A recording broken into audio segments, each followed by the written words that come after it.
was good. Old Marley was as dead as a doornail. Scrooge knew he was dead. Of course he did. How could it be otherwise? Scrooge and he had been partners for so many years. Scrooge was his sole executor, his sole administrator, his sole assigned, and his sole mourner. And yet even Scrooge was not so cut up by the event. In fact, ever the prudent businessman, he solemnized the day with an undoubted bargain. Which leaves no doubt that Marley was dead. This must be distinctly understood, or else nothing wonderful can come from the story told here tonight. Marley was dead as a doornail. And yet Scrooge never painted out Marley's name above the door. There it stood, years afterwards, above the warehouse entrance. Scrooge and Marley. Sometimes people new to the business called Scrooge Scrooge, and sometimes Marley, but he answered to both with the same manner. It was all the same to him. Oh, but he was a tight-fisted hand at the grindstone, a squeezing, wrenching, grasping, scraping, covetous old sinner, as hard and sharp as flint, secret and self-contained, as solitary as an oyster. The most immediate thing about him, though, being the cold within Scrooge, the cold that froze his old features, made his eyes red and his thin lips turn blue, and which spoke out shrewdly in his grating voice. Others often say the very air around the man turned cold from his manner. Outside heat and cold had little influence on Scrooge. No warmth could thaw, nor could any wintry wind chill him. No wind blew more bitterly than he. No falling snow more intent in its purpose. Thus no one ever stopped him in the street to ask, "How are you?" No beggars ever implored him to bestow a trifle. No children asked of him the time. Even the blind men's dogs seemed to turn away, tugging their owners into shelter when they saw him. But what did Scrooge care? Quit your squirming in there, unless you're thinking of seeking employment elsewhere. Scrooge ran his business in the most efficient way he knew how, and that meant long hours with minimal supplies and one underpaid clerk. Bob Cratchit, though mistreated, rarely complained. He simply sat in his corner of the office, working endlessly to finish the task set upon him by his employer. A Merry Christmas, Uncle Scrooge. Bah! Humbug. Christmas? A humbug. Surely you don't mean that, Uncle.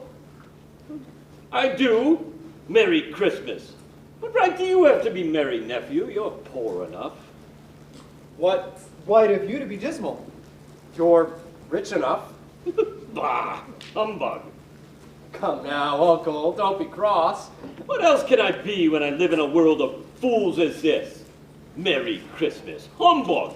What's Merry Christmas to you but a time for paying bills with no money? A time for finding yourself a year older but not an hour richer? Time for balancing books? If I could work my will, every idiot who goes about with Merry Christmas on his lips should be boiled in his own pudding and buried with a stake of holly through his heart. Now, Uncle. The nephew, you keep Christmas in your own way. Let me keep it in mine. But, Uncle, you don't keep it. Well, let me leave it alone then, much good as it may do you. Much good it has ever done you. There are a great many things that have done me good where I have not profited, Christmas among them. However, I'm sure that I've always thought of Christmas time as a good time, a kind time, a forgiving, charitable, pleasant time, a time where people can see each other as equals and not some other race of creatures bound on separate journeys. And though I may have never put a scrap of gold or even silver in my pocket, I believe that it has done me good. It will do me good. That's why I say God bless it. Merry Christmas, Uncle Scrooge. Hear, hear. Just another sound from you, and you'll keep your Christmas by losing your job. Now, Uncle, don't be angry. Why don't you dine with Millie and I tomorrow? Why ever did you get married? Well, because I fell in love. Because you fell in love? That is the only thing of which you have ever uttered more absurd than Merry Christmas. Good day, nephew. I don't want anything from you. I just wonder why we can't be friends. I said good day. I'm sorry to find you so resolute. A Merry Christmas, Uncle Scrooge. Good day. Merry Christmas, Mr. Cratchit. Merry Christmas, Fred. 15 shilling a week, wife and family, and still a Merry Christmas. Scrooge and Marley's, I believe. Do I have the pleasure of addressing Mr. Scrooge or Mr. Marley? Mr. Marley's dead. He died 7 years ago, this very day, in fact. Our condolences, sir. But we have no doubt that his liberality is well represented by his surviving partner. You see, at this festive time of year, Mr. Scrooge, it is usually desirable that we should make some slight provisions for the poor and destitute who suffer greatly at this present time. Many thousands are in want of common necessities. Hundreds of thousands without common comfort, sir. Now, there are no prisons, Plenty, sir. and the union workhouses are still in operation, They are still, though I wish I could say they were not. and the treadmill and the polear are in full vigor then? Both very busy, sir. Good. From what you first said, I thought something had occurred to stop them in their useful course. But I'm glad to hear everything is as it should be. But they scarce fully furnish Christmas cheer to the multitude, sir. That's why a few of us are endeavoring to raise a fund to buy the poor some meat and drink and means of warmth. We choose this time because it is a time above all others when want is keenly felt and abundance rejoices. So how much should we put you down for? Nothing. So you wish to remain anonymous? I wish to be left alone. I don't make myself merry at Christmas, and I can't afford to make idle people merry. I help support the aforementioned establishments, and they cost me enough. Those who are badly off must go there. But many can't go there, sir. Many would rather die. And they had better do it and decrease the surplus population. Such a thing would not affect me anyway. But it might, sir. You just can't see it. It is not my business. It is enough for a man to understand his own business and not to interfere in other people's. Mine keeps me occupied constantly, and so, ladies, good day.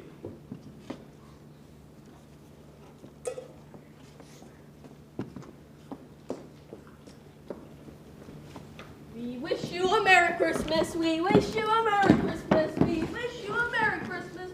We Humbug! This whole Christmas is absurd. Sir? You'll be wanting all day off tomorrow, I suppose. If it's convenient, sir. It is not convenient, and it's not fair. If I were to stop half a crown for it, you'd think yourself ill-used. I don't know about that. Yet, you don't think me ill-used when I pay a day's wages for no work. But it's only one day a year, sir. A poor excuse for picking a man's pocket every 25th of December.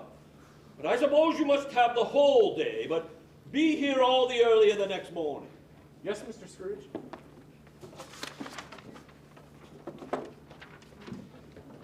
Scrooge left in a mood more dreary than most days, though the rest of his evening followed much like every other. He took his dinner at a favorite tavern, read through all his usual newspapers, proceeded to spend hours with his banker's book, and eventually made his way home. He lived in chambers that had once belonged to his deceased partner. They were a gloomy suite of rooms, old now and dreary, and since no one cared to live there except Scrooge, all the rooms had been let out as offices. The yard was dark and foggy, and even Scrooge, who knew every step, was forced to grope his way through the darkness to the front door. Now, it is a fact that there was nothing at all particular about the knocker on the door, except that it was very large. It is also a fact that Scrooge has seen this knocker day and night for many years during his residence there, and that Scrooge had little or no imagination. Let it also be known that Scrooge had not given even one thought to Marley since the last mention of his 7-year dead partner earlier that afternoon. So it was. What Scrooge saw shook him right to the core. Let anyone explain, if they can, how it was that Scrooge, with his key in the door, and without undergoing any noticeable changes, saw not a knocker, but Marley's face. Marley? Marley's face seemed to throw a dismal light as it stared back at Scrooge. It was not angry or ferocious, but looked at Scrooge the same way that Marley used to look at Scrooge. The livid color made it horrible, but the horror seemed to be a part of the expression, not the face. As Scrooge leaned in for a closer look, the knocker became only a knocker again. To say that he wasn't startled or that the phenomenon hadn't made his blood turn would be untrue, but he returned his hand to the key, turned it steadily, and walked in. He did pause for a moment before he shut the door, so that he might look cautiously behind the door, half expecting to see Marley's pigtail and the back of his head. But there was nothing, and the slamming door thundered throughout the house, promoting further unease. Scrooge, however, was not a man to let himself be frightened by echoes. Humbug! Now, Scrooge didn't mind the darkness. Darkness was cheap, and he liked that. But he did allow himself one small candle to walk through each room of the house, making sure there was no trace of the phenomenon found at the front door. Sitting room, living room, dining room, all as they should be. Nobody under the table, nobody under the sofa. Once satisfied, he made his way up the creaky staircase to his bedchambers and changed into his dressing gown. He locked himself in, which was not his custom. Thus secured against surprise, he settled himself down in front of a very small fire to have some gruel. The fire was so small, Scrooge had to almost sit upon it and brood over it before he could expect to get any warmth from it at all. Thus it was, sitting so close to the fire, he began to see Marley's face in the flames. I don't believe this. But as Scrooge leaned in, the face was gone.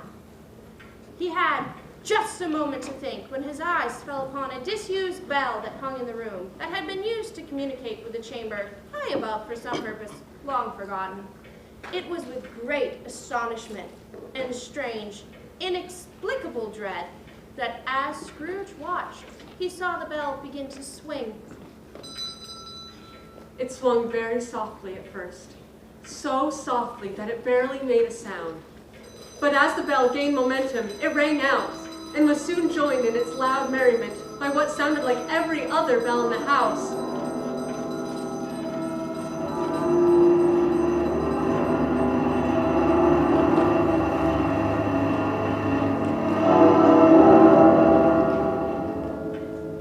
The noise could have lasted only half a minute, but to Scrooge it seemed an hour.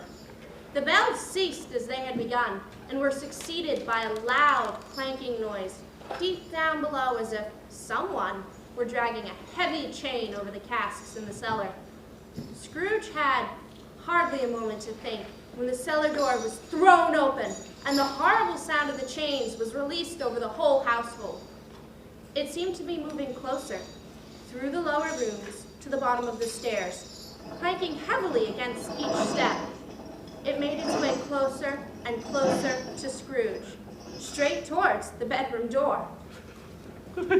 I refuse to believe this. This humbug still. I won't believe it. What do you want from me? Who are you? No, ask me who I was. Who were you then? In life I was your partner, Jacob Marley. Can you sit down? I can.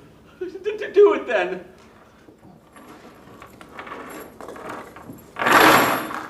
You don't believe in me. I don't. What evidence can I provide of my reality beyond that of your senses? I don't know. And why do you doubt your senses? Well, because a little thing affects them. A slight disorder of the stomach makes them cheaters. You might be an undigested bit of beef, a blot of mustard, crumb of cheese, the fragment of an underdone potato. There's more of gravy than grave of you, whatever you are. Do you see this toothpick? I do, But you're not looking at it. but I still see it. Well, I have but to swallow this, and for the rest of my days be persecuted by a legion of goblins, all of my own creation. Humbug, I tell you, humbug. Mercy, mercy, dreadful apparition. Why do you trouble me? Do you believe in me or not? I do, I must, but why do spirits walk the earth? Why do they trouble me? It is required from every man that the spirit within him go forth among his fellow man and travel far and wide. And if that spirit goes not forth in life, it is condemned to do so after death. It is doomed to wander through the world and witness what it cannot share. Things it might have shared. Oh! You are better. Tell me why. I wear the chain I forged in life. I made it link by link, yard by yard by my axe. I girded it of my own free will, and of my own free will I wore it. Does that seem so strange to you, of all people? Somewhat. Then also should you know that the length and weight of coil you wear yourself was as long and as heavy as this 7 long Christmas Eves ago. You have labored much on it since. It is an incredible length and weight. Oh, Jacob, speak comfort to me. I have none to give, nor can I tell you what I would. Only a very little more is permitted to me. I cannot stay, I cannot wait, I cannot linger anywhere. Oh, but to not know that no space of regret can make amends for one life's opportunity misused. Yet such was I. You were always a good man of business, Jacob. Business? Mankind was my business. The common welfare was my business. Mercy, charity, benevolence, and forbearance were all my business. The dealings of my trade were but a drop of water in the ocean of my business. And it was this time of year that I was the worst. Oh, why did I walk through the streets with my eyes turned down? Spectre, Hear me! My time is nearly gone. I will, but don't be hard upon me, Jacob, I pray of you. How is it that I appear before you in a shape that you can see? I may not tell. I have sat here beside you, invisible, for many a day. No, Jacob. I am here to warn you that you have yet a hope of escaping the fate that I am doomed to. You were always a good friend, thank you. You will be haunted, Ebenezer, by 3 spirits. Is that the chance you spoke of? It is. I'd rather not. I've had enough of ghosts. Without these visits, you cannot hope to shun the path I tread. Expect the first tomorrow when the bell tolls 1. Can't I take them all at once and get it over with? Expect the second on the next night at the same hour, and then the third upon the next, when the last stroke of 12 has ceased to vibrate. Look to me no more. And for your own sake, remember what has happened between us.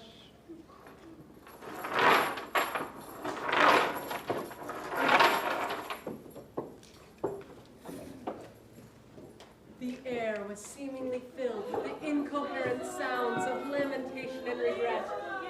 The wailings of the past, inexpressibly sorrowful and accusatory, hammered his conscience. Scrooge rushed over to close the window, retreated to his bed, and faded quickly into sleep. When Scrooge awoke, it was so dark he could scarcely tell the window apart from the wall. As he was endeavoring to see past his immediate surroundings, the chimes of a neighboring clock began to strike the 4 quarters. So he paused and listened for the hour.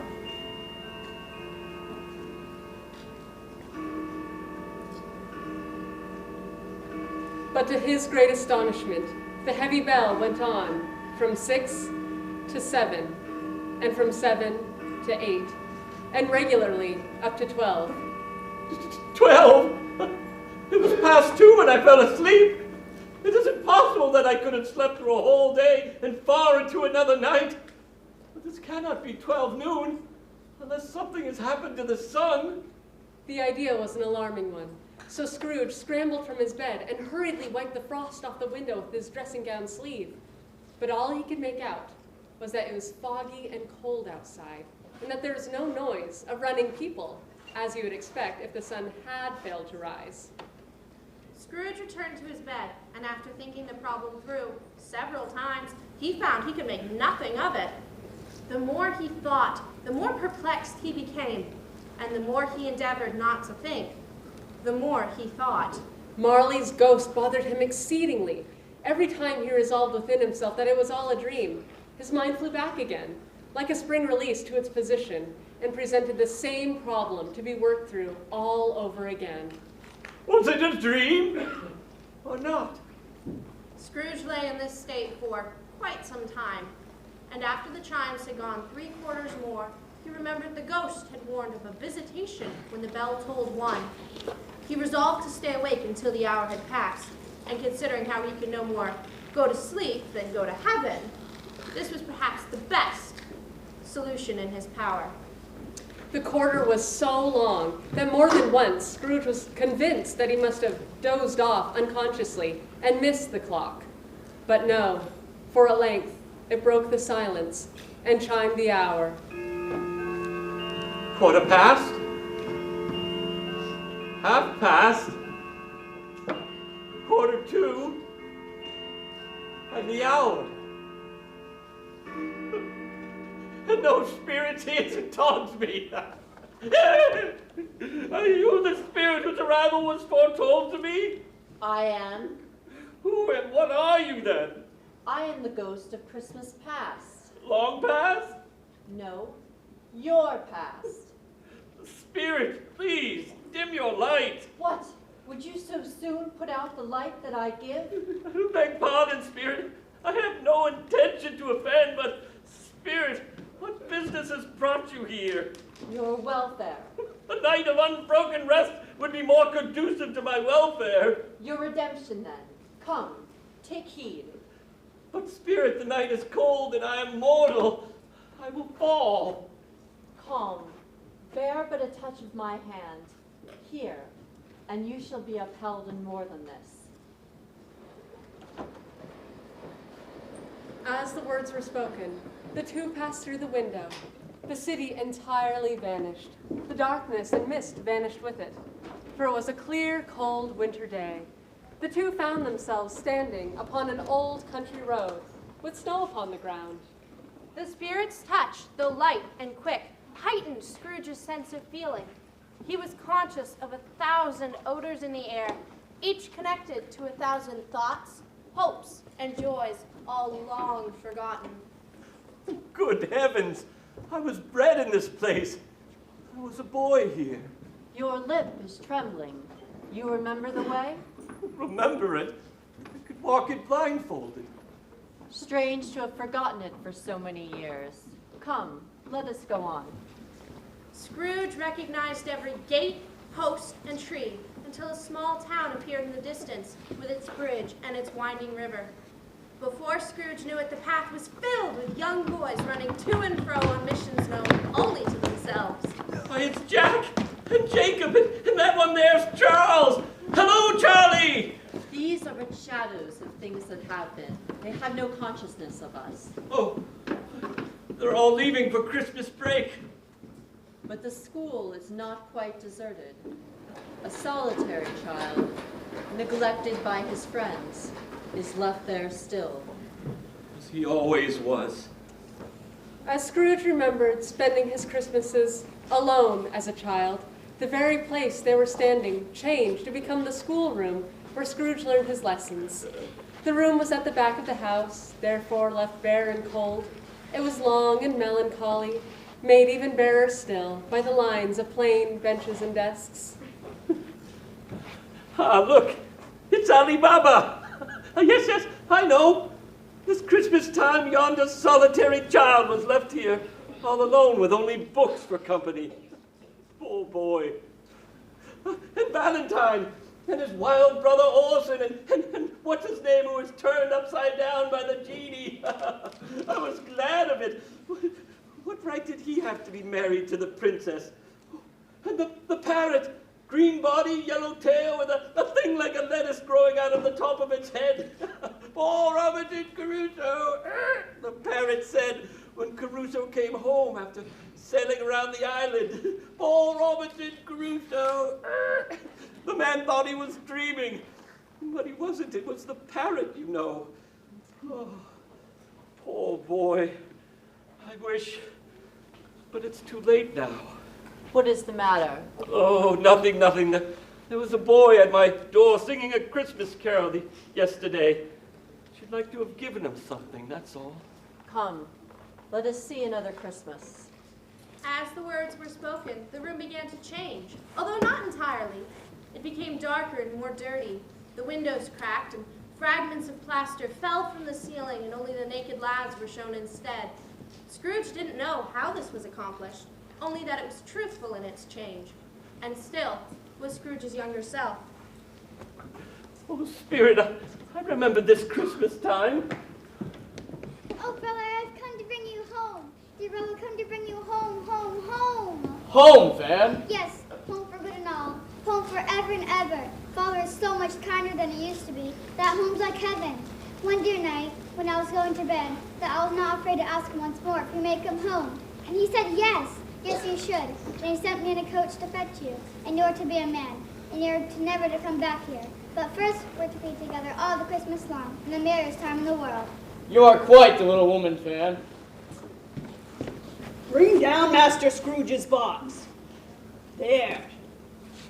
Young Master Scrooge, your sister informs me that you will be leaving us now. Yes, ma'am.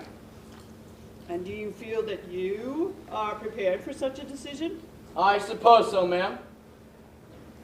You do realize that you now represent the fine teachings of our school, and that any misdeeds on your part shall reflect badly upon our reputation and standing. Yes, ma'am. Well, your belongings should be on the coach. Fare you well. Pardon, ma'am. I know you did not intend to seem rude. We do not bid my brother farewell. Fare you well in your endeavors, Master Scrooge. And Merry Christmas to you, ma'am. Yes. Merry Christmas. She only wanted good. Despite what others thought, she was always such a delicate creature whom a breath might have withered. But she had such a large heart. So she had. You're right. I'll not gainsay it, Spirit. God forbid. She died a woman and had, I think, children. One child. Fred, your nephew. Yes. As Scrooge thought back upon his childhood, the area began to change again. The two passed through into town, where by the dressing of the shops, it became apparent that here too it was Christmas time. But it was evening, and the streets were lit up. They traveled for what seemed like several minutes to Scrooge before the spirit stopped them in front of the local mill. Do you know this place? Know it. I was apprenticed here. Come, let us go inside. Why, it's old Fezziwig. Bless his heart, Fezziwig alive again. You there, Ebenezer, Dick. Dick Wilkins, to be sure. Yes, there he is. He was very much attached to me, he was. Yo-ho, no more work tonight, my boys. It's Christmas Eve, Dick. Christmas, Ebenezer. Now, let's have those shutters up faster than a man can say, Jack Robinson. I remember this. We used to race it, Dick and I, to see who could put up their half of the shutters before the other. I remember looking forward to it as the day grew long, thinking I would certainly win, for I always did. You took pleasure in all parts of your work. Hilly-ho, well done. Now, let's clear the way, my lads. Make plenty of room in here. Hilly-ho, Dick. Cheer up, Ebenezer. It was all done in a minute. Everything movable was packed off. The floor was swept and mopped. The lamps were trimmed. Fuel was heaped upon the fire. And the mill was as snug and warm and bright a ballroom as you could ever desire to see, especially on a cold winter's night.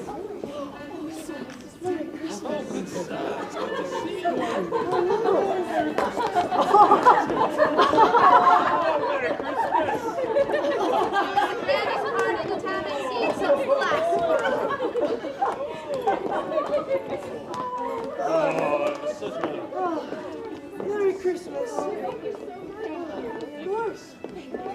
Merry Christmas. Almost everyone looked forward to Fezziwig's Christmas Eve ball, and almost everyone attended and had the time of their lives. Once the party was over, Scrooge was left standing in the center of the dance floor, with only a ghost to cheer his failing spirits. Ah, Fezziwig. A small matter, is it not, to make these silly people so happy? Small? He has spent but a few pounds of your mortal money. 3 or 4, perhaps. Is that so much that he deserves so much?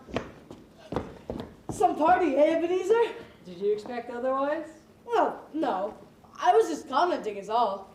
I've actually waited all year for this.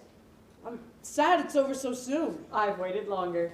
Well, we're of an age. You can't have waited longer. I never thought you'd be able to go, so it seems like longer.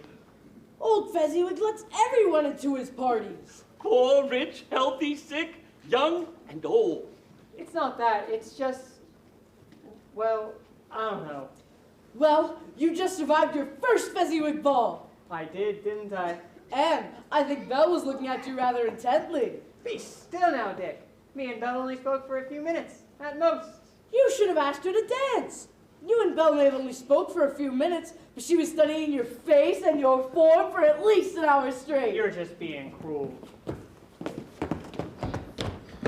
Ah, Fezziwig. He had it in his power to make us happy or unhappy, to make our service light or burdensome, a pleasure or a toil, to say that his power lies in words and looks and things so slight and insignificant that it would be impossible to add and count. What then? The happiness he gave was quite as if it had cost a fortune. What is the matter? Nothing in particular. Something, I think. I should like to have said a thing or two to my clerk just now. That's all. My time grows short. Quick. Again, the light faded and came back with Scrooge standing in a new place, though not so far off from where he had been just a moment ago. Scrooge recognized the area as having been a key player in some of his fonder memories, and even some that were not so fond. It matters little. To you, very little. Another idol has displaced me. And if it can bring you cheer and comfort to you, the same way I had hoped to do, I have no just cause to grieve. What idol has displaced you? A golden one. That is the even-handed dealing of this world. There's nothing which is as hard as poverty, and nothing it condemns with more severity than the pursuit of wealth. You fear the world too much, Ebenezer. All of your hopes have merged into the hope of being beyond the chance of its sordid reproach.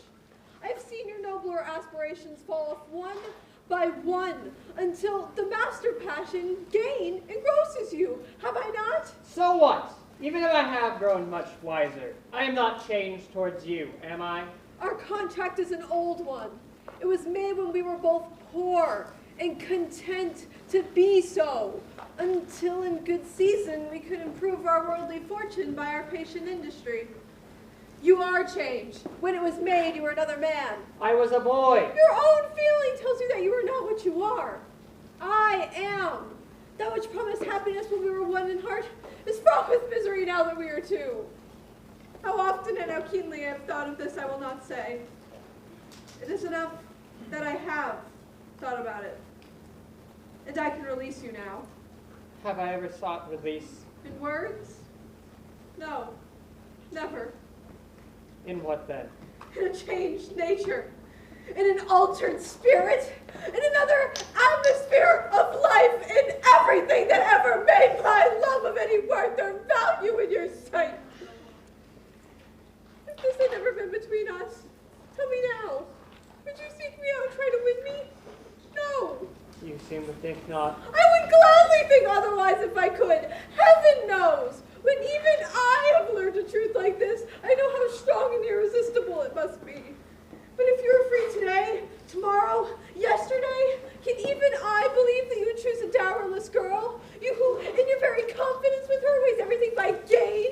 Or choosing her, if for a moment you were false enough to your one guiding principle to do so, do I not know that your repentance and regret would surely follow? I do. And I release you. With a full heart. With a full heart. In love for the man you once were. In love for the man you once were. You may have some pain in this, but only for a very, very brief time, I'm sure. And you will dismiss the recollection of it gladly as an unprofitable dream from which you gladly awoke. May you be happy in the life you have chosen. And I just let her go.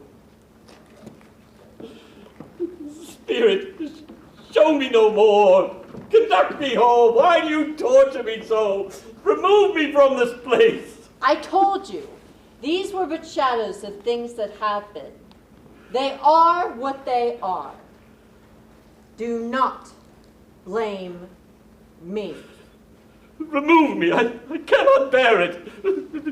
Leave me. Conduct me home. Haunt me no longer. With the spirit gone, Scrooge found himself back in his bedroom, much as he had left it. He was rattled and disturbed by everything he had seen, and his emotions had gotten the better of him. He was conscious of being exhausted and overcome by an irresistible drowsiness. All he could do was stumble off to bed.